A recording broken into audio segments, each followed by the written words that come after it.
Փաշինյանի այս ելույթն էլ ընդդիմության ներկայացուցիչները բոյկոտեցին։ ՔՊԱ-ականներն են ու մի քանի անկախ падգամավորներ։ Գրանցվում են, որպեսզի աշխատավարձ ստանան, բայց գնում են, որպեսզի չմասնակցեն նիստին։ Ոնց որ պատտվիր կյանքի կարուսել երգը։ Մի քանի նախագծերի քվեարկության ժամանակ արդեն ընդդիմության մեծամասնությունը նիստերի դահլիճում էր։ Ընդդիմությունը նկատեց, որ Փաշինյանը հեռախոսով տեսանկարահանում է։ Ձելայնակիցներ, քիչ առաջ դուք տեսաք ինչպես են SMS-ներով հրահանգներ իջեցվում։ Կոնե իմ պատկերացումը դա էր։ Մի քանի րոպե առաջ Նիկոլ Փաշինյանը հեռախոսով նկարում էր դահլիճի այս մասը եւ այդ նկարելուց հետո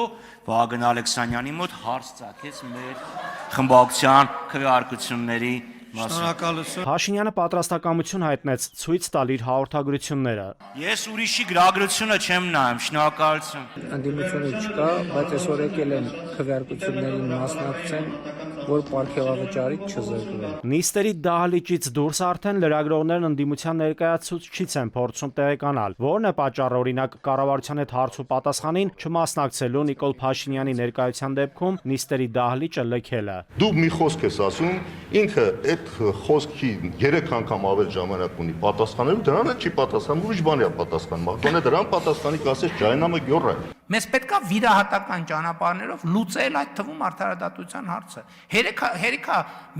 բանի ժողովրդի ներվերը ինչքան կարելի է քայքայել։ Սա էլ պատճառներից ու հիմնավորումներից մեկը սահմանադրությունը փոխելու համար։ Փաշինյանի դժգոհությունների տարափն ուղղված արդարադատության համակարգին հնչեց նաև ազգային ժողովում։ Արդարությունը եւ արդարադատությունը համապատասխանությունն է սահմանադրությանը եւ սահմանադրությունից բխող օրենքներին։ Ընդդիմադիր падգամավոր Ռուստամյանը ռետորական հարց է ուղղում. Սահմանադրության մեջ գրված է, թե ինչ է կատարվում Հայաստանում դատական համակարգի հետ։ Այսինքն սահմանադրությունն է մեղավոր, որ այսօր դատավորները կատարում են քաղաքական պատվերներ։ Այդ են ինչ որ ինքն ասում է, այդ են նրանց մասին է ասում, որոնք որ մինչև հիմա իրենց խղճով եւ օրենքներով առաջնորդվելով մեկ նորմալ վճիռներ են կայացնում։ Դժգոհում է Ռուստամյանը իշխող ուժից, պահվածքից։ Լրագրողներն էլ հարց են ուղղում, այդ դեպքում ինչպես է ընդդիմությունը հեռացնելու գործող իշխանությանը։ Ընդդիմադիր падգամավորը թե առանձին ընտրության գնացող ընդդիմությանը դա չի հաջողի։ Ըստ նրա միայն միասնական ընդդիմությունը կարող է 50% եւ ավելի ձայն ունենալ։